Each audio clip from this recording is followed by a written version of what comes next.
Rolling. This is Stephen Sloan. The date is August the 8th, 2015. This is an interview with Sawan Krowich at his home in Houston, Texas. This is an interview with the Texas Holocaust and Genocide Commission Survivor of Genocide Oral History Project. Thank you, Pastor, for sitting down with us today. So, as I said before we began, I'd like to spend a little bit of time talking about your early life in Cambodia. Mm-hmm. And if you could tell us a little bit about maybe your family background. I know you were born in 1954, you told me? Yeah, but on my paper in 1949. Oh, so your paper says Yeah. you're older Yeah. than you actually are. Yeah, that's good. That's better than the other way. And so if you could just spend a little bit of time talking about your family and some of your earliest memories there in Cambodia. Okay. Yeah, my name is Sawan Krowich. I was born in Ta Keo province, and my parents, they were farmer, and especially my father, he was very strong Buddhist. He he was a monk before he married, and also he was a Buddhist priest. Yeah. So, yeah, I was born with them, and then I just following them to go to Buddhist temple all the time, and by the time that before the communists took over, my father, he was very sick, and he just passed away before the communists took over. So I live with my mother and also one of my sisters. I see. Yeah, and I went to school and over there. And in my home village, it's just east of Ta Keo city. It's about 3.5 kilometers from there. And not too far from Phnom Penh. It's about 76 kilometers Okay. from Phnom Penh. Yeah. What are some of your earliest memories as you think about your life there? We're gonna talk about your life later, but in some of your early memories, what are some things that you remember? I remember that I live with my family. It was very poor family in my country. So, but we just for surviving, not rich and live in a fancy house or something. And after that, I was at school, and then when the communists took over, I had to move, separated from my mother and my sister to Phnom Penh to continue my education. Mm. So that's why I separated from them since 1977. Mm. Yeah. And then I continuing my education in Phnom Penh, and the communists took over in 1979. So in that time, that they just let all the people in the city get out, and they said they're going to clean up, and after that they're going to call them back. Mm-hmm. But finally, when we got out, we have no way to come back to the city or to find the family. Even myself, I try to tell them that I'm going to go back to my home village to find my mother and my sister and the other relative, and they say, okay, just wait, until we clean up everything and we try, and after that you can go. We will go there. And then after a few months, and it never happened, and they just load us in a truck. They say, okay, wherever you live, we will take you there. And then that time I got into the truck, the truck is from China, and then full of people, even children and adults together, and many of them died on the way, and they did not go through to the street that they built. They just drive across the jungle. They get into the jungle, and then they just drive and stop there, and without enough food and everything, and people just dying, on the way there, even children, and they are starving and crying for food and something, and they can't get it, and we had nowhere. We didn't know that in the jungle, and finally they took me to the place that it far away, close to that they call Preiswai, is that in Posat province there, and I lived there close to the jungle there, and producing rices, we plowing the field, rice field, and also making all the thing that they want us to do, and finally they most of them they are dying every day, and especially they put me in a special group, for the young people, especially most of them students. That time it's about 2,000 of us, and we are digging and making the the water, what do we call that? Doing the irrigation Yeah, works. irrigation, yeah. So digging the Doing- trenches. And, Yeah. yeah. and doing that, and I think that you can see the Killing Field movie. The thing is, we did that, and finally in 1979, I think that in that time, maybe I say wrong, is then the company took over in 1925, so I left my family in 1972. So in 1979 you see that they before the Vietnamese invaded into Cambodia, I was sending to the jungle to cutting the big tree and chopping and making plywood and those kind of things, and for the people building the house. And in that time, out of over 2,000 young people, I have only 25 of us left, there. And by the Vietnamese invaded, that time we just ran, opposite way, just across to against the Vietnamese troop, and they still shooting and something. But one of my friends just he got shot and died, and we just raised hand and ran across. So finally we got saved, and we got through the Vietnamese troop, and they took us back, and that's how I got out from there.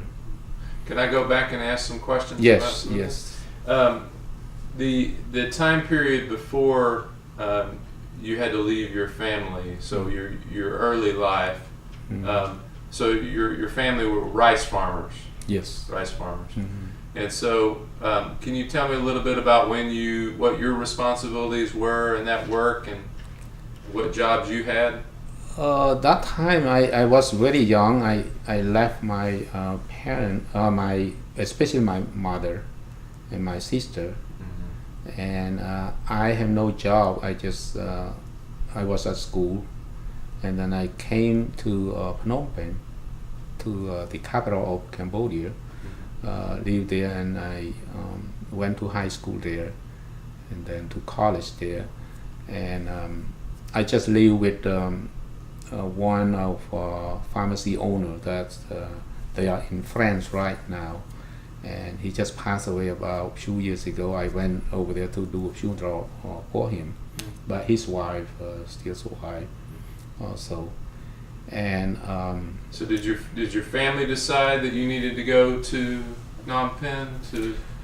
Yeah, it barely to let me go. My mother and my sister didn't want me to go, but I said, I have to go. I don't want to live in a communist. That's what it happened that time. And when I left, that time I rode in taxi, and I look at my mother, just look at me, all the time she was crying, and It's hard. Mm. Yeah. So the communists were taking control of the countryside at that That time. Yeah, that time they just moving in a little bit at a time to close to the city, and they disconnected. They cutting the street and those kind of things. The people cannot connect together. Even that time we have no phone to use it, Yeah. and we don't have anything to connect to each other, and we disconnected since that time. Can you tell me a little bit more? I've read about it, but a little bit more of what it was like to experience that communist advance taking more and more control in this early period that you're talking about. Yeah, the communists over that time they seem like they are very polite to the people. They try to get into the village and to be nice. They asking, for permission to stay there, and asking some even the little fruit they wanted. They asking, okay, can I have this? So they so nice to us. And that's why all the people, in the village just fell in love with them, to support them, and they're so nice. And by that time, they live with the people in the village, and together there, and they protecting us. They not allow anybody to steal anything or loot anything in the village. So they're so nice. They treat us nice. But especially when we were there, and that time I think that the American, T-28 or whatever tried to bomb, there, and then most of the people they digging and get into underground to protect themselves, but they still live with us because a lot of people die because of the bomb and those luring. Did the bombing affect your neighborhood? Yes, there. Because I know you were still there during that period. Yeah. That's why I said I can't stay. I had to leave, the family. Yeah. So what were some things your family did to protect themselves from the bombing? They just stay underground there, there, and when it quiet, they can get out and do something. Yeah. So the planes would come. Yeah, at and a then the regular people would time? just run and get into the cave there, whatever they dig. Yeah. Well, let's transition then. When you went to the city, that must have been exciting to a very different life for you, living in the city, going to school, then living in the country and working on the farm. Yeah, it is still scaring me, because I had a bad dream already, because I saw them to kill people. Then also the bomb and those kinds of things. I still feel very bad, and I was thinking about my mom and my sister also, how they doing, because we cannot connect it and we don't know each other as in that time. So it's hard for us to know each other. It's still bad. My life getting better to live in the city, but my mind is still with them anyway. But I work in a pharmacy that time. Also, I go to school. I live with them there. They are so nice for me to live with them and be with them that time. Can you tell me a little bit what the city was like during that time? That time the city it was very beautiful that time, and it feels safe for us, and also it's not too much traffic. But right now when I went there, I got lost. I cannot recognize anything because everything changed completely in my home village. Everything gone, and then they build a new one. And I did not recognize anything. Even the tree they cut off and everything. I did not recognize it. Were you the first one in your family to have a college Yes, yeah, education? yeah. That's only me because, and my older sister, so she stayed with my mom. Mhm. Yeah. What did you study in college? Studying, I want to be a pharmacist at times. So I think that job is. I feel like it better for me than become a doctor to see sick people or something. I just stay in a pharmacy to, distributing medicine and look at the prescription, whatever the one. I think it's easy for me to do that. Now, did your interest in that come from this job that you had at a pharmacy? Yeah. Uh-huh. Mhm. How'd you get that job? Oh, the job right now? No, how did you get the job at the pharmacy? Oh, in over there? Uh-huh. Yeah, I have a connection with my friend. So, and they introducing me to, the pharmacy there, and they said, okay, they want me to, work for them. So that's why I can connect with them, and then I stay with them. They know how, I am, and then they look at and they allow me to stay with them, and also they love me as one of their children also. Yeah, at the time. So it sounds like you were part of a lot of young people that were leaving the countryside to go to the Yes. city. Mm-hmm. Okay. Yeah. Because I know what's going to happen when the communists take over, that they're really going to come down on the cities. Mm-hmm. Yeah. Yes. Yeah. Yeah. So were you able to go back and visit your family during No. this period? I didn't, because they won't allow us. When the communists took over there, we cannot go anywhere unless we had to get a permission from them, ask them to get where you want to go, and when you come back, and they won't give us a permission to go for a few days because we have to work. Everybody had to work to do, the job on a daily basis. We cannot go anywhere without work. Cannot travel. Even you cannot. We have no car. We have no bicycle to ride to go somewhere. When we go somewhere, we have to walk. Mm-hmm. And then we walk. It's all the soldiers everywhere. We cannot escape. Mm-hmm. Yeah, that's what happened. We cannot go anywhere. Were you getting news during this period, say from 72 to 75?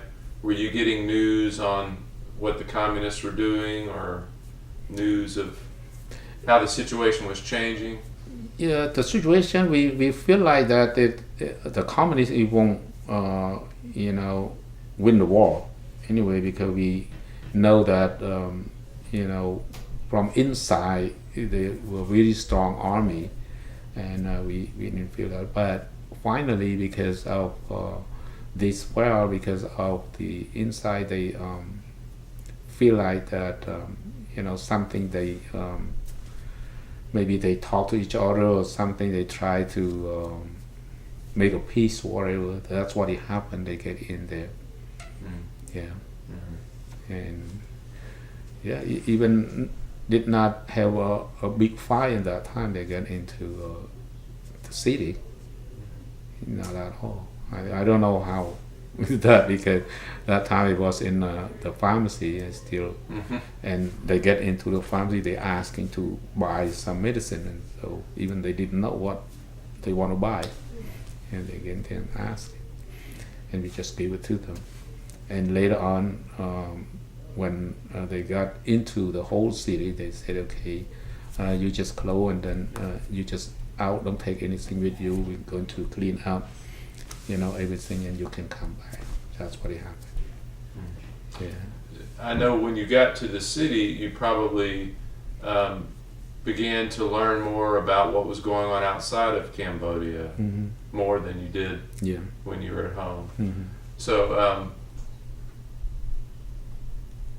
you learned kind of what had happened in Vietnam and the experience in Vietnam there with the communists. Or, Yeah. Vietnam, it's had a war before us. yes. Mm-hmm. Yeah, we know that, and but it's not really strong like in Cambodia. So it seemed like a normal thing for us. It's not a big thing for us, Mhm. and we thought that maybe it's not, really big in Cambodia anyway. Mhm. That's what we feel like. Yeah. Yeah. Yeah. You didn't feel like it was going to grow. Yeah, we didn't feel like that they are killing people like that, Mhm. or they treat us badly like that. Mhm. Yeah, even they're not providing food for us, and we work over 10 hours a day and something like that, and no food. Even I ate everything that time. Um, whatever we can eat, we just eat. Mhm. We don't care. We just try to fill up our stomach. And my stomach at that time is big, and then big but it's skinny, you know, and get a swell, whole leg and body. Also, I was sick so many times, and I thought I won't live. This is when you were on the farm when they Yeah, yeah. and I in the communist region. Yeah. at that Can, time. can you tell me a little bit about that transition? Like you're in the city, you're in college. Mhm. When do you start feeling the danger change there? I start feeling when I was in the city. I didn't feel that I faced the danger there. Yeah. I feel it's still safe, because I didn't see my people killing each other like that. So I feel like I put a trust on them because they had to clean up everything. Might be a lot of things there, and we hope that we can come back. But finally, when we got out, we can see that it's a different thing that they treating people, because when they took a power over it, they treating people badly, because they don't want them to do anything. Even they try to collect all clothes. There, even my clothes, they give us a new one, that the black uniform, black clothes, and the one that we have, they say, okay, that's you don't need it, just get away and everything. They try to throw everything, even ID or certificate, photo, whatever that we have with us, they just destroy it and just burn it. They said don't need that. Yeah, Leave all that behind. yeah. Leave all that So they just destroy everything. Mhm. They want you to have it. Yeah. Let me see, just intro. That's right. Roll.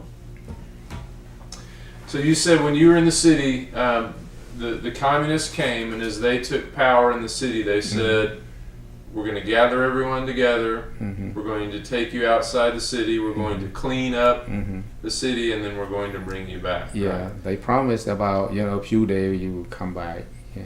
And then they loaded you onto buses. You said. Was No, it? we just got out by our own Oh, that okay. time. Yeah, Okay. everybody had to get out. Even sick people in the hospital had to get out. They carry, sick people and pregnant or whatever you have, deliver, on the way, whatever you just on the street. Everybody get out. So Yeah, where did no you, exception. Even monk or whatever, everybody get out. They said everybody must get out. where did you go? They just direct us. Where- Just go. Where did they send you? To go to the west side. Uh-huh. Yeah, we just walking, following each other, whatever they direct us to go. We don't know where we will be. Uh-huh. Yeah, go this way, and when they tell us to turn this way, to go this way, we have to follow them, Mhm. because they carry gun. They pointing, go. And they didn't answer questions. No, they did not ask. They Yeah. just go. Yeah. Yeah. So Just get out soon. And also they mentioned that okay, American will go into bomb, in the city. So you have to go out fast. You have to move fast. So American will come back into bomb. I see. Yeah. Yeah. So I'm imagining just a long line of Oh yeah. It big crowd. Yeah. and even sick people there to carry, and the baby or whatever, small children, everybody. And some of them just have a bag with them, clothes just carry, with them, and they don't have anything. They don't have any food with them or anything. Just walk out. Yeah. So did you have friends you were trying to find, or people that you knew you were trying to find? Yeah, I tried, but I can't find anybody because that time you cannot go to, contact anybody. You have to follow them. You have to get out separately. If you live a different part of the city, they can direct you to go different direction. So everybody had to follow them. Yeah, you cannot say, okay, I want to go to see my brother or sister in this. They say no. You have to go for, later on you can come. Yeah. So how long did that take, this journey that you went on out of the city? Oh, I think it's about because we don't know where we're going to stay because we just walking day and night and just living on the street wherever there. And whenever they said, okay, you can stay there, and they can tell us to stay. And the people who are still moving, they're still moving to different places. Yeah, up to them. They want us. Some of them might be take a week. Some of them maybe a month or so. Yeah. So when did you know you had reached a destination that you were going to stop? I reached just about. I think it take me about a few days, not too far from the city, but by walk. Walk there, and we stay there and work for a while, and then that's why I try to ask them that I want to go to see my family, and they said that okay, you can wait. At that time I stay over there for a couple months and wait, and I keep asking them, and they say okay, that's why they are loading me in a truck, take me whoever they want to go to their home to see family, and they say okay, get into the truck. That's why that time. Now this place where you stayed 2 months, were you just sleeping out on the ground? They have a house to people there. They took over a house. Yeah, and also they have kind of a center there. They want us to stay temporary there. Yeah. But you're doing rice farming. Yeah, they want just to stay and wait. They're okay. Early morning you have to get out and plowing or growing something, doing work in the field. With armed guards. Yeah. Watching over you. Yes. Yeah, always the armed guard, always with us. And we cannot talk anything, do anything, just doing the job. Cannot talk anything. What happened if you talked? When we talk, they will take us away. Yeah. And I hope some of them, when they talk, and then they will take it and then not come back. That's what happened. And they always digging us, asking us, do you speak French, or you speak English or something? And they try to asking. Yeah. And you didn't speak French or English? Yeah, I said no, I'm a farmer also. I know that some people already told me that, when they ask you, don't say anything, just farming. Yeah. Yeah. It seemed like helping me that time. Just remind me. Yeah, don't tell them you do anything or you educated or anything. Just tell them that you are doing farm work with your parents. And yeah, they test us, send us to do the farming. Yeah, but usually I was a farmer also. Yeah, I can do. Yeah. that I can survive. But very hard on the sick and the old and the young. Yeah. Yeah. Yeah. So 2 months pass and they say, load up and we're going to take you to back to where you could see your family? Yeah, that's what they That's what promised they us. said. Yeah. Okay. But Yeah, like I said, that time they took us and drive in across the jungle. We don't know where we were going. Mhm. We know that where we live, but they just, get us in the jungle there. We didn't know. Mhm. But by the time they stopped, we are somewhere else. Yeah. You Yeah. probably knew pretty quickly that you weren't. Oh yeah, Yeah. we know that it won't get to, Mhm. our home village anyway. Mhm. It's our family. Yeah. So, tell me a little bit more about this next camp where you're going to spend quite a bit of time, or the farm Mhm. where you're going to go. Can you tell me a little bit about when you got there and what that was like? Yeah, got there. It's we had to build our own barn to stay here. Everybody had to cut a tree and to build their own and to sleep there, stay there, make a roof that you can stay.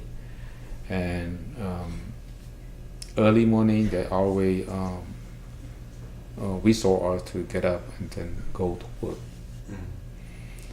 And it's about 4 or 5 in the morning. They had to, alert us to get up and then go out to work. Nobody can stay. Everybody had to get up. And then they will assign us to do, okay, you have to do this, you have to do that. So do, and also they guard us, the army, always with us there and tell us what we have to do. And they stand there and see all the time. If you cannot do it, they can kick you, they can hit you, whatever, beating you with their gun or whatever they can do there. Even some people, they just die on the spot. Yeah, they cannot do the job. Yeah. Were you getting fed? What was your food? They did not give us food because by the time they have food, we have the people who cooking food, but like can of rice feeding for 30 people or so, and mixing with so many vegetables there, like pig food or whatever they feeding animal. Yeah, we just ate, and we have no energy at all to do that, and that's why the people, they skinny and their stomach become big and then get a swallow, all over. And that's what it happened. And the people, you try to grow in something by your barn or whatever, they won't. They will pull out. Won't let you grow anything. And they collect all of a plate or pot or pan, whatever you have. They collect all of them. We don't have anything. Just ourselves. Stay there, sleep and work. That's all. No food store in your place or anything. Have anything. You said they put you on a team of younger men. Can Yeah. you tell me about that? Yeah, yeah. They put me in a a group of about 2,000 young people, and digging and working very hard, and do the irrigation, whatever they want us to do, and building the street, whatever the way. And beside that, we had to producing rice and the other thing also. And by the harvest time, we try to get the thing to feed us. They not give us enough anyway. They took away. We don't know, and they just give us what they want to give us to eat. What I know about rice farming is these were new rice fields that they were establishing. A lot of work, Yeah. a lot of labor, very labor intensive. At that time, we using the holes, to dig into. It kind of is not just using the cow to plow or whatever, but everybody had to have a hole and to dig it. Yeah. Yeah. To do that. Very bad tools Yeah. to Mhm. work with. Yeah. Yeah, we don't have any equipment for us to use it. Anything. We had to use our by our own power to do it, and even we don't have enough food. Yeah. So that's the thing that they try to kill people, that way. Even if they try to shoot all of them, it won't happen. The people might be fight back or whatever, but they try to do something that make the people become weak. They cannot fight back or whatever they try to do. Yeah. Working people to death. Yeah. Without food. Yeah, starving them, and and they have no power to do anything. So that's what they try to treat people to do that. Yeah. You talked about earlier where you weren't allowed to talk. Were you allowed to have a little more community at No. this farm? Could you interact with each other? No, or you cannot have a group together. Yeah. Anything. Yeah, When you get out from work, you just stay by your own. You have no connection. yeah. So you stayed in your individual house. Mhm. Individual Yeah. house. Yeah, you have no talking. You have no, because even at night they stay on the side of our wall, listen to us. You have anybody or not, and you have no authority to have a wife or get married or something like that. But if they assign you, okay, you have to marry with this woman or this, we have to do it. We cannot say no. Yeah. They use their power Yeah. to do that. Yeah. Even you are not love each other, but they say you have to marry with this. Well. Yeah. So I just imagine that it's more and more death, Mhm. week by week, month by month. Yes. Are there more people coming in to the farm? Are there new people coming into the farm? We don't have no coming. Okay. Yeah, because they already assigned a group different area, different places, and everybody working, and we don't have new coming or anybody you want to move to go to the other place. You cannot unless they assign you to. Yeah. So what kept you going? So we have no choice. that's all we have no choice. We don't have anything, and so everybody independent. We cannot help each other. We cannot talk. We cannot discuss anything with each other. So we just live like that. Yeah. Whatever they want us to do, and waiting until they want to kill us, just kill. So you went through one harvest that first year. You said the first harvest the first year you didn't get any. You had hoped that you would get some food from that harvest. Yeah, we hope to get it because we can see the fruit there, production there. It's very huge. We feel like that we never short, of food to eat or anything. But finally, we don't know where they took those things to. But I heard that they took it to China or whatever. But what they said. Yeah. That's what I've read. They were trading it with other countries. Yeah. And that's why they brought in the a truck or a bicycle from China or those kind of things. They trade with that, I think. Yeah. Oh, they brought in a truck of bicycles? Yeah, bicycle from China, and Uh-huh. also a truck from China, and the other material that we use is all made in China. Mm. Yeah. That maybe they trade all those things, with Chinese people. So just so I'll remember the timeline. So you go to the farm in '75. Mhm. Is that right? Yeah. Okay. And so you're working. You're finding food when you can. When does this situation start to change? The situation changes since after the Vietnamese took over. Yeah. Yeah, invaded into Cambodia, and then the time that we got out from them. So right. that's in '79. Yeah, that's 29. But in 75, we have no way to get out of. Yeah. because we had to live what we have. Yeah. So how did you survive for 4 Uh, years doing this? You know, especially for me, I feel like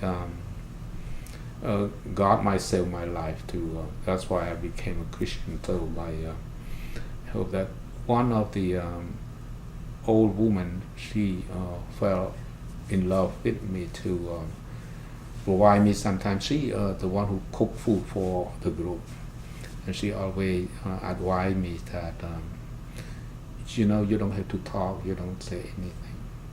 You always have. And she know that we don't have food.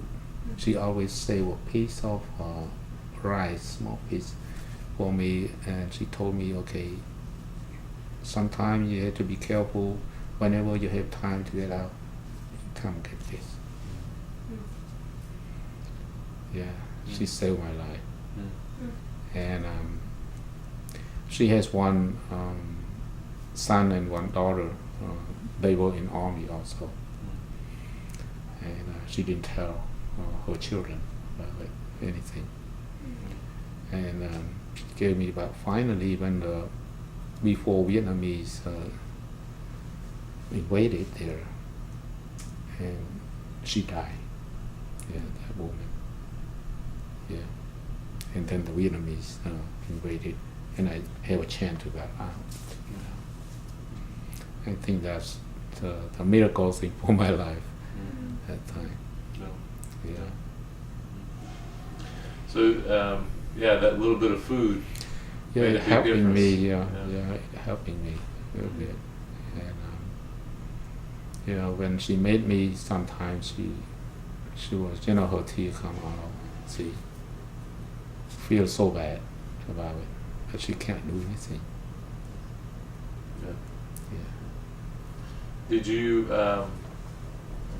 ever have an opportunity to have conversations with the guards that were guarding you? No, No, you cannot talk to them. cannot talk to them. Yeah, you cannot ask them any question. You cannot. Yeah, even barely to see their face. Yeah. You know, you cannot just look to them. You know, we're scared to look to their face.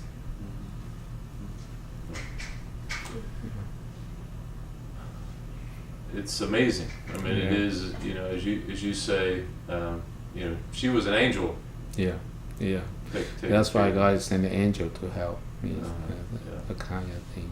Yeah. Just before the Vietnamese, you know, invaded, getting, and so she died, and then I can have freedom that time, Yeah. at least. Yeah. Yeah. When did you have ideas that the communists were being threatened, or that there was another power in play? I know that, you know, it just about because they promised us just a few days we go back. So that time we wait month and month, it never happened, and let us working very hard and no food. So I recognize that threatening, you know, come to our life. That's what happened. Yeah. Yeah. Yeah. Can you walk me through when the Vietnamese came? Just that experience? Yeah, when the Vietnamese came, you know, that time it was in the jungle in a mountain, you know, area there. I just walk, you know, opposite way to them. And we have nothing, just raise hand, and we don't have anything. Walk, and then, but they still, you know, the other side there and side there, they still fighting also, and we try our best to escape that. That's why some of them, they will step on mine and kill it. When they step into the jungle, we call mine everywhere. You have to be careful when you walk. That's why they put mine everywhere in the jungle. That's why they don't want to the people to get out anywhere. They have to go to the way that they want us to go. And if you try to step out to get, you know, on the side, you will explode it by mine there. It's so many things. And so yeah, we just following them what they told us to do, and we cannot do anything. So when the Vietnamese were coming, did Yeah. the guards round you up to? That time they, because it's a lot of, theory or whatever, just bombing, everywhere, and they try to protect themselves also. They hiding. Also, that's why we can escape, get out. Mhm. Yeah. And tell me that story about escaping and getting out. Yes, Yeah. escaping. That's why we ran. That time I still have it about out of 25, we have about 4 or 5 of us only together, and one of them just stepped on a mine and died, and the other got shot, and that's my friend who worked in the pharmacy together. That's he got shot, and it just finally we just got 3 of us, got out there to meet with the Vietnamese troop, and they just let us get out to go in the bike, and they just move in. And that's why we just walk, and we don't know where we go. We just go there, and we find we cannot find anything, but when we got back there, we just meet some people also, and we try to get something to eat and start our new life. Mhm. Yeah. So you just went east. Yeah. You just tried to go east. Yeah, try to go to get to the city. Yeah. And, because that time they, kicked the communists out, the Khmer Rouge out of the city. And that's why we tried to get in to get something to eat. Now you said your friend got shot. Did he get? He got shot by the Yeah, guard. I think that's by the Vietnamese who, I see. Yeah, Were coming in. for them, yeah. So, what was the first thing you had to eat? The thing I had to eat, that time I think that we got out. I think we feel like for inside we got some rice. We can see some rice left over, then we can cook and eat. That's the first time, but by that time, some of them they died too because they been starving so long, and when they start to eat, they cook rice something, they ate a lot, they it just died. Did it make They you were s- so hungry, so Did it make they- you sick? yeah, Did they it not maybe the stomach not work very good, not digested or whatever it is, and just kind of heart attack or something, it's die. Yeah, choking something. Yeah, maybe the food not digested. Yeah, a lot of gas or whatever. Yeah. It can kill them. Yeah. So you got out and you wanted to go to the city. So Mhm. so tell me about what the city was like when you went into the city. The city is like a ghost city, nobody there. Everything messed up, but we scared to get into also, but we don't know what in there. I'm scared to get into there. We just stay outside. Yeah, we didn't. We scared to get inside. We don't know what in there. Oh, so you didn't go in? Yeah, the city maybe yet? they hide in there or whatever. We not get in there. It's still out there, and see what is the situation. Mhm. Yeah. So what did you decide to do next? Next we try to find a way, try to go back to our home village, Mhm. something like that. But finally, we cannot go because no transportation, nothing can help us. That's why I escaped to the west side, to the border of Thailand, Cambodia, there. Mhm. Yeah. And when you escaped that direction, when did you? So you went out that way. Did you encounter help, or what did you? It's not help. We are independent that time. We try our best to try to get food and everything. And for me that time, with my other friend, 3 of us, we get together, try to work for someone there to do something to get something to feed us and to stay there for a while, and then we figure out that we have a group along the border of Thailand, Cambodia there, and then we try to escape it to get there. Maybe we have a chance to get out because I feel like that I'm not trust anymore. It's not safe for us to stay in Cambodia. That's why we decide, all of us to decide to get out. But one of my friends, he said he doesn't want to get out. He want to go back to his home village. Yeah. Only two of us that time got out, and finally the other friend I separate with him also. He goes somewhere else. Yeah. Were you able to cross the border? Yeah, I stay in the border, but in Cambodian part, land. I stay in a camp there, and now they form a Liberty Army there that they, along the border of Cambodia, Thailand there. So that party they try to fight back with the army inside to get a freedom. I stay for them there for a couple months or so over there also before I cross the border to get into refugee camp in Thailand. I see. Yeah. So what were you doing while you were there for 2 months? Just getting your strength back, or? Over there, just try to figure out, what I had to do over there, and try to work with them. What going to happen there. I just join with them a little bit to try to survive. And later on, I heard that they opened refugee to get into the Thailand that time. That's why I figured out that I won't stay because it's not safe for me. So I had to get out to a refugee camp. What happened? Yeah, well, tell me about your experience at the refugee camp in Cambodia.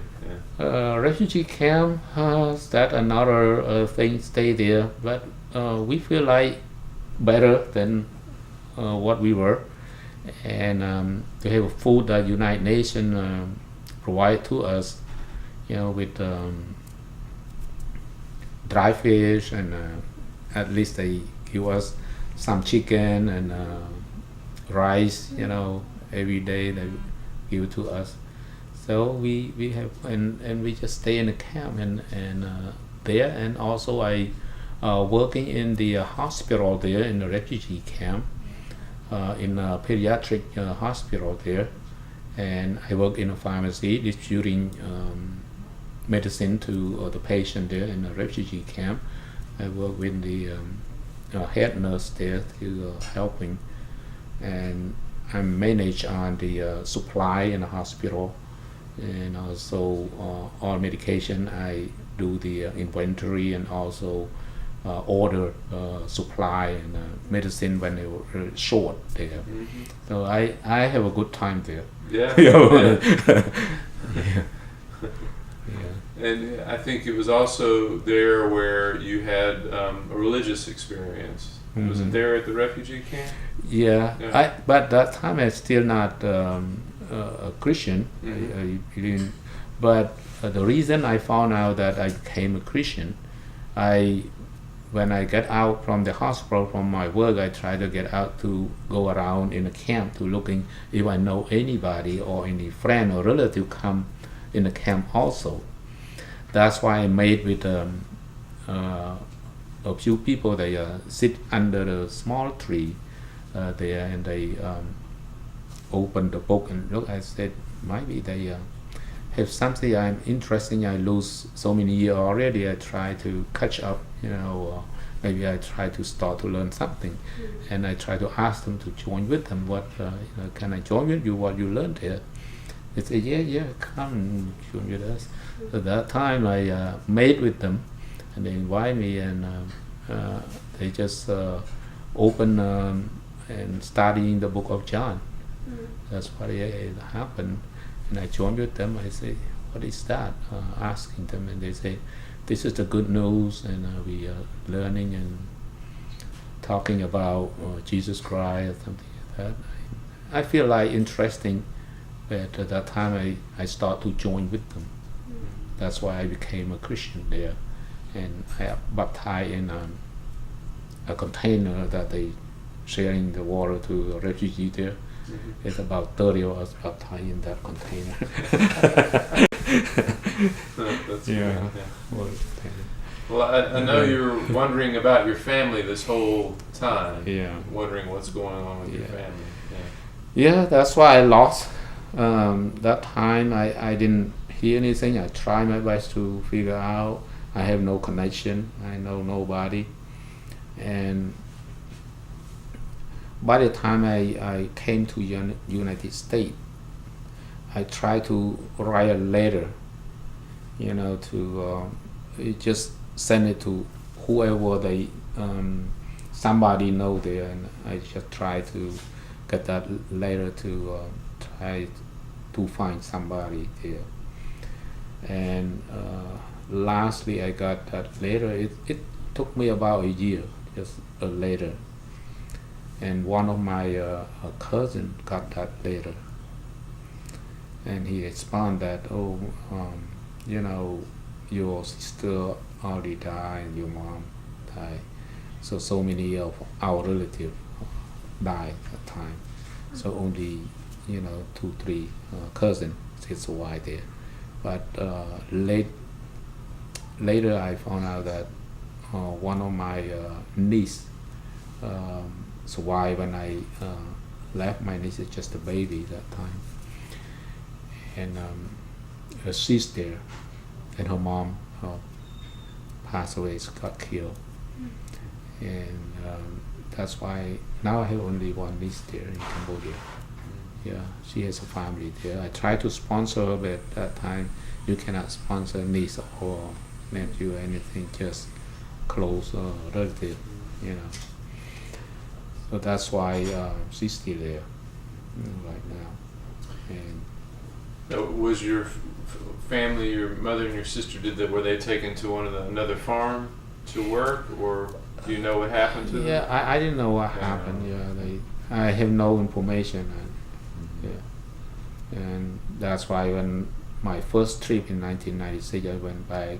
I tried to go to my home village. I did not recognize anything. I cannot find any house before. It's gone. Any tree, everything new. I got lost, and even the people there I didn't know who they are. And but later on, I found some people I know. Yeah, they came back there. Yeah, that's why I find out. And then they told me about, your mom got sick that time. We had no medicine or anything to help her. And your sister died because starving, no food, something like that. That I found out. Yeah. Well, we left off. We were talking. We were in the refugee camp, and so I know. How long were you in the Cambodia or the Thailand refugee? It's about a year. About a year. Yeah. Okay. And you said you're enjoying your work in the pharmacy, helping Yeah. out, Yeah. and you're enjoying these new friends you made. Yeah. In that time, the hospital was on fire. So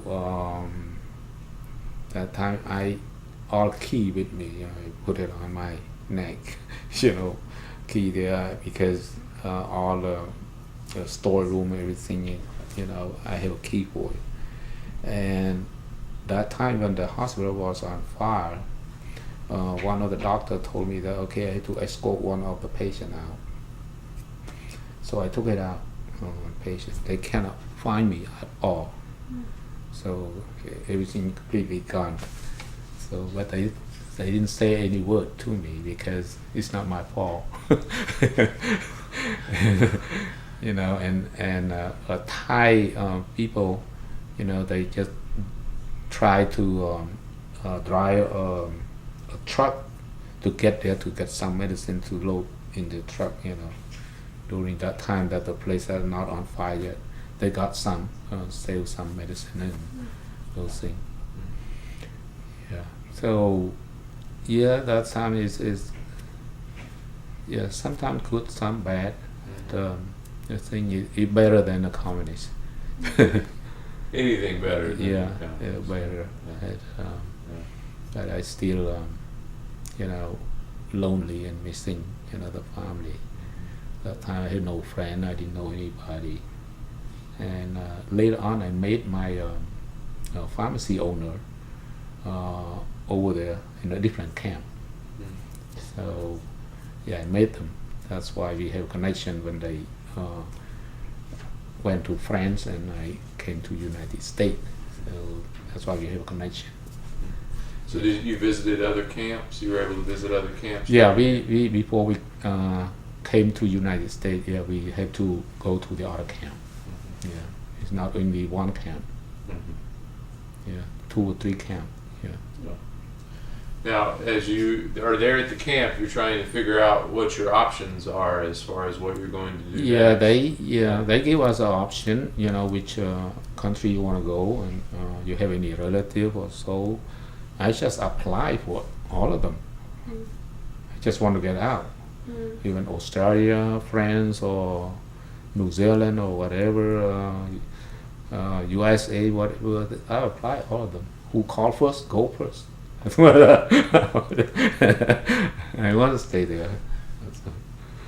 And so you got a call. Yeah, I got called at least for interview. Yeah. Yeah. Well, tell me about that. Yeah. Yeah, this is another story when I interview with the first thing French embassy call, and then I interview with them. I pass it, so I moved from the camp along the border, from Caledon camp to Suan Plu, that in Bangkok, that the transit camp. So we wait over there just for the final to get a passport and some other document that approved from the sponsor that we can go. I wait over there for over a month, and then finally they told me that it seemed like you have no sponsor, and they wait, no response from the sponsor. So they sent me back to the camp in the border over there. And then, I don't know what happened. Maybe not God's will. Maybe I don't know.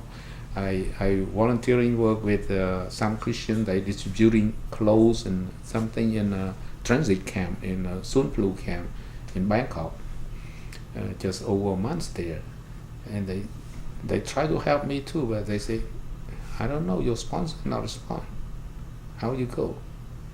And so they're not allow me. Everybody come after me. They gone. They fly, but only me, and they send me back.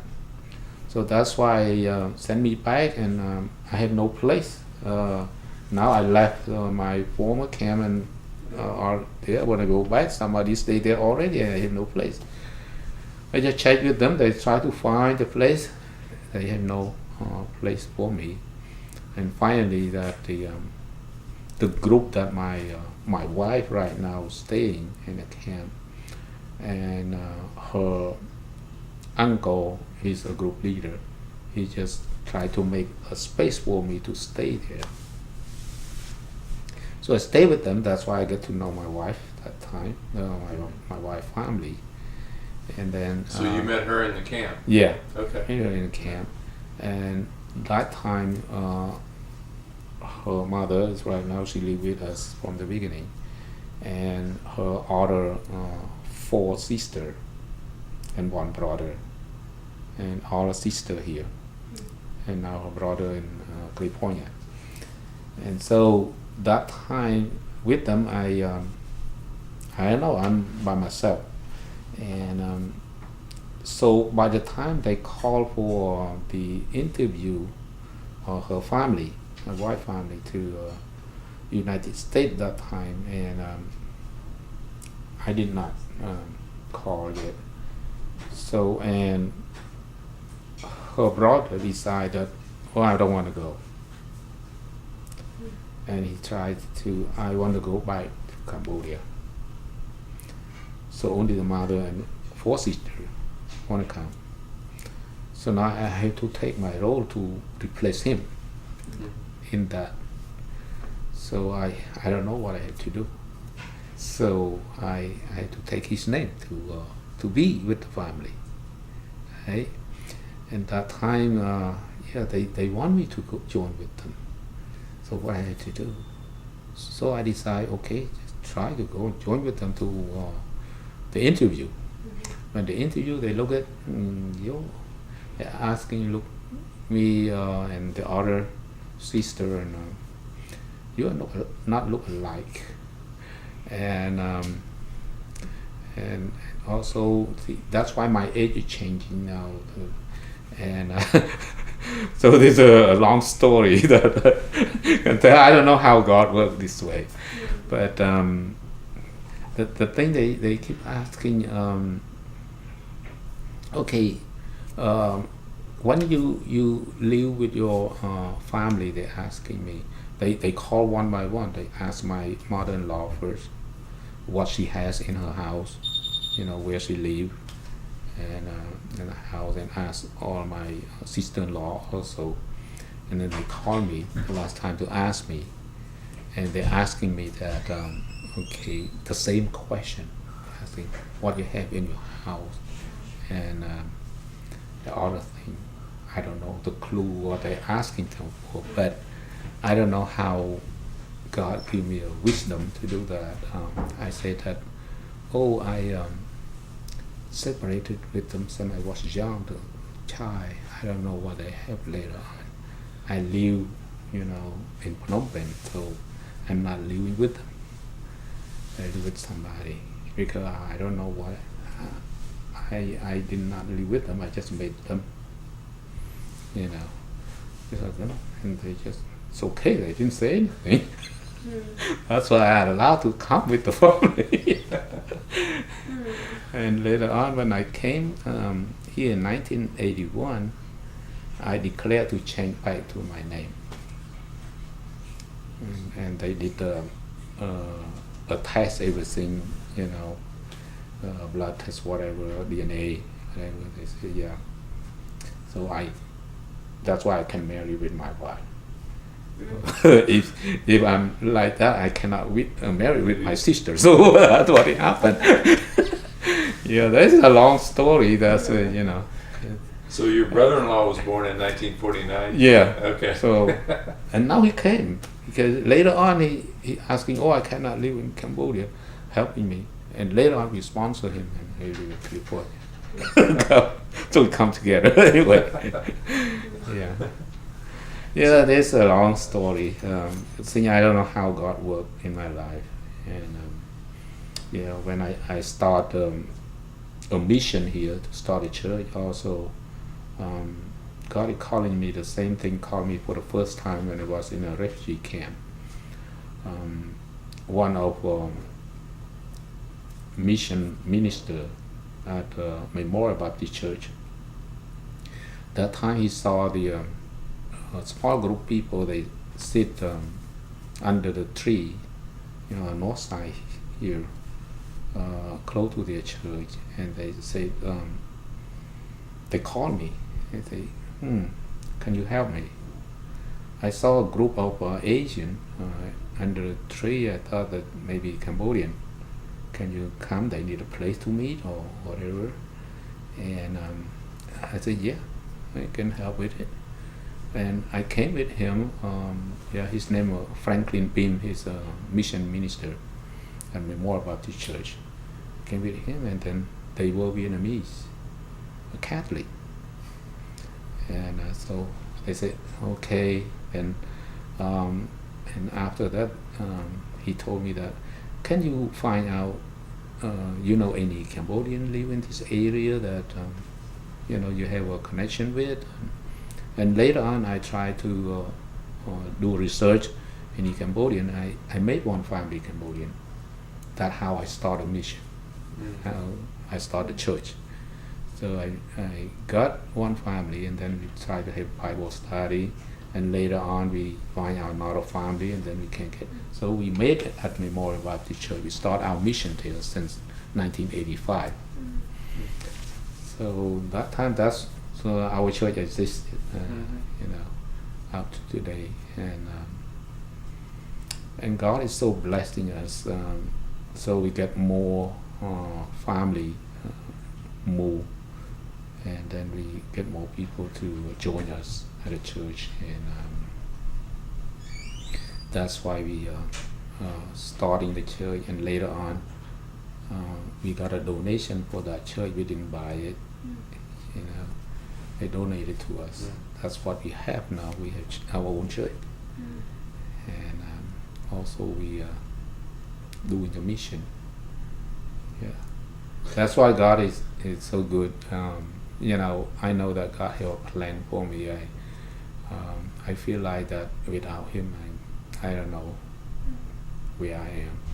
So that's amazing for me. You know, the experience that we've talked about in Cambodia, how do you think that's affected you as a pastor? Right now, yeah, relate that story to me as a role of the pastor. Right now, I just forget everything, forgive. You know, I didn't take any, you know, thing with me. Whatever they treat me, whatever they did to me, so I just forgive it. And that's why I had to go back to share the gospel to them, to share the love of God, and also to witness to those people. Even I know them, they treat me badly, but I will try to, you know, tell them I'm not, you know, take anything. I forgive you, whatever. So we'll tell them that. Yeah. As we said before, you're about to take your 5th trip back or 4th trip back to Cambodia. But a mission trip. You have a mission trip coming up in October? Yeah, October, yeah. This year. Yeah. We are leaving on October the 15th. And we will get there on October the 17th. Yeah. When we got there, early morning, 8:40, we already have planned. We just leave the airport, go to the field, stay there. We don't have to waste time to stay in Phnom Penh. Get out into the country. Yeah. Well, you know, I know that there are things that stay with you. Sometimes you have dreams. Sometimes you remember things. What are some of the things that have been challenging for you from that experience? Yeah, the challenging me right now, those you know, even nightmare or whatever happened to me. Sometime my challenges, I just pray to God. You know, I give everything to God, that God can help me with. You know, those kind of things, because I cannot control by myself. I can't do myself, but God will help me do that. Yeah. Well, I wanted to make sure I had an opportunity. Nathan Roberts and Dr. Melissa Sloan are with us also as part of the project team, and so they're here with us. But Nathan, did you have any questions that you wanted to ask? Yeah, I've got one or two. I want to go back to the farm under communist control and the woman there. What was her name? Do you remember? Her name? The woman who gave you the rice? T-I-P. Yeah. Tip. Yeah, okay. Tip. Did you have conversations with her? It's sometime, but not long. Not long. It's just short thing. Very that short. she just told me a little bit and try to help me. So just a few seconds while you're going through the food line. Yeah, because she doesn't have time to have a conversation to discuss about anything, because they won't allow us the new people and the old people there to you know, have time to talk to each other. Yeah. And so this connection was just made through very, very brief Yeah, moments? just briefly to you know, advise you, to tell you something, and just always said that you don't have to say anything, just stay quiet. Mm. Yeah. Part of your story, I think, one of the most significant parts, and has formed the rest of your life, is your conversion. And it sounds like you've devoted a lot of your life afterwards to help people like you, especially with the mission. Yes.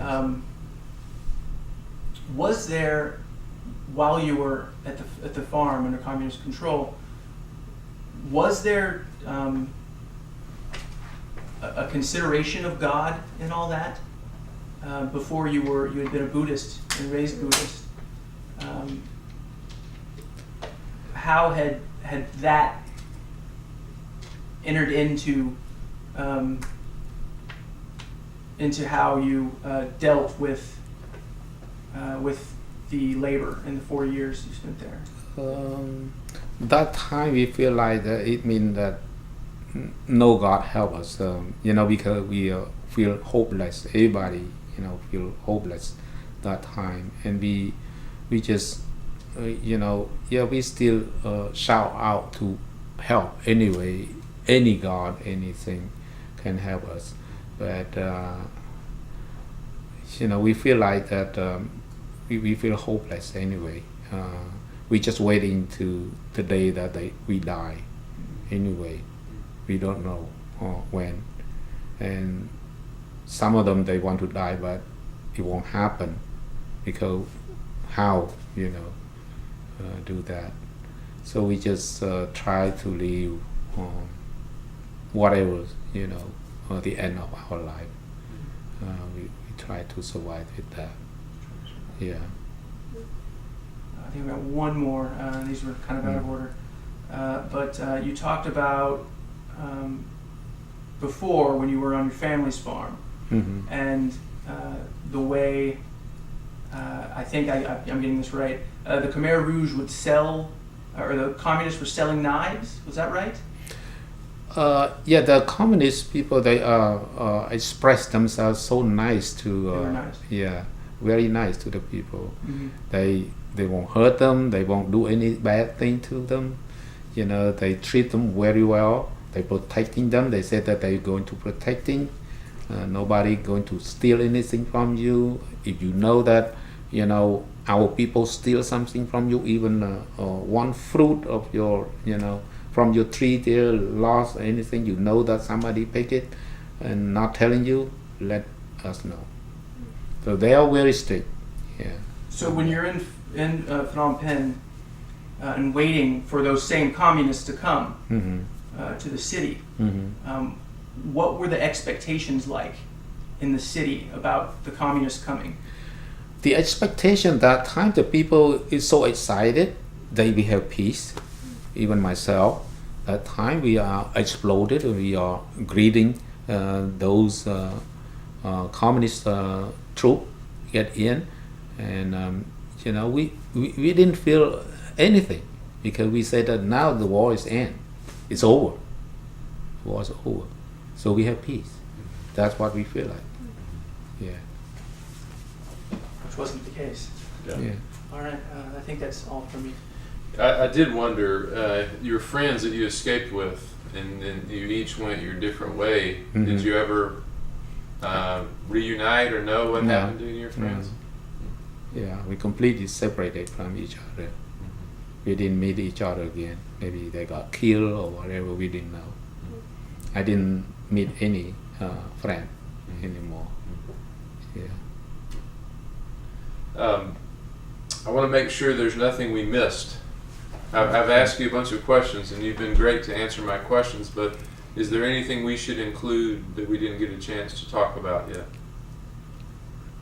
No, I have nothing else. That the only thing that a lot of things, I cannot share because during almost 4 years in the communist, that the hardship, in my life, live with them there, because we are working as a slave, and no food and 12 hours a day or more. and I don't know how I can survive with it. Yeah, I still don't understand that, happened like that, and the world did not know, what happened like this. I don't know. That time we thought that American involved with it, and the other even China involved with it, and the big country, and why nobody help us, and why they leave us like that, and they have power to help us. Did you have feelings about that when you came to America? No, I didn't feel like that when I came to America, but maybe, the communists, they just close the door. They don't want anybody know about it or whatever, and they declare that we have peace or whatever. That's what I feel like. And that's why nobody know what happened. Yeah, nobody know that so many people die every day. That's what I feel like. But right now I can know that if something happened different places, so the world will know, what happened, and they try to help. Yeah, but before I didn't know that they know about it. Yeah. Well, you sharing this helps people continue to know and remember, and be more aware of what's going on. Yeah. That's why. I feel like that the people is not know everything, and I don't know, even big or small country. When I came here in 1981, they asking me where you coming from. I'm from Cambodia. Even they didn't know where Cambodia is. They were surprised. That's why I said, "Oh, wow! How they to go and bomb them? They don't know where Cambodia is." Yeah, they're asking me. I say I come from Cambodia. They, where Cambodia? I don't know. So now, when you came in '81, who was the sponsor? The Catholic Charity. Catholic Charities. Yeah. And you settled in Houston? Yes. You came to Houston? And what sort of support did they give you then? It's not much support when I came. They just give me a daily food, and the place that I can stay. And that time when I came, that the old house, they put us there, and when I got to that house, it's so messy. I had to come and clean by ourselves to get a place to lay down. We came in evening also at night, and we got a bag of noodle, packed noodle, and we can cook and eat, and then we make a place to sleep. And next day we clean up and everything, and after that we try to clean that house. We help them to paint the house, to clean the house. To make a home. Make a home. And we have no money, we have no penny that time, and I have some letter from my friend in a camp. They try to send it to their family or friend, whatever. I don't have money. I don't know where I'm going to mail it to those people. I just keep it. I don't have any money to mail. Just keep. I don't think we've mentioned on the recording that you're a pastor, but you're bivocational. You also work at Refugee Services. Yeah, I'm bivocational. I have no salary from the church, so just volunteering to help. And our offering, because we are a small group anyway, to support his bill. That's why I work full time to help my family. But I'm so blessed. What's it like to work in Refugee Services because of your own experience? What is that like for you? I have opportunity to share with other people. They don't feel bad about it. Because I can share my life to them, that I'm worse than what they have right now. So some refugee is not so bad, like refugee from Iraq or from Afghanistan or from Europe or somewhere is not worse than what I face. So I can share with them, how my life, run through with those kind of things. But the only thing that very hard thing also the people from Africa that they can face a lot of problem too. I can compare with those kind of things, starving and those kind of things. People, I can tell them that. But it's okay. They are so happy that we run through, the hardship, the same thing, and we, come here and we are so blessed. America helped us a lot. That's what I told them. I came here only one pen and one shirt. I don't have anything with me, and now I have everything. I told them. Yeah. You can give them hope, and that's the most important thing, right? Yeah. Don't give up anything. I said, here to start over. Yeah. Even myself, I said I had to start over my life, the whole thing. Yeah. Even we had to go back from to school to start over again or whatever, and work. So we had to build our new life in a new land. Yeah. We have no choice. Yeah, but especially we have peace here. It's not, and freedom. No That's fear. what, that's the main thing. Well, Pastor Croich, I want to thank you for sitting down with us today. No problem. Anything that I can share more, I will. No problem with it. Thank you. Yeah.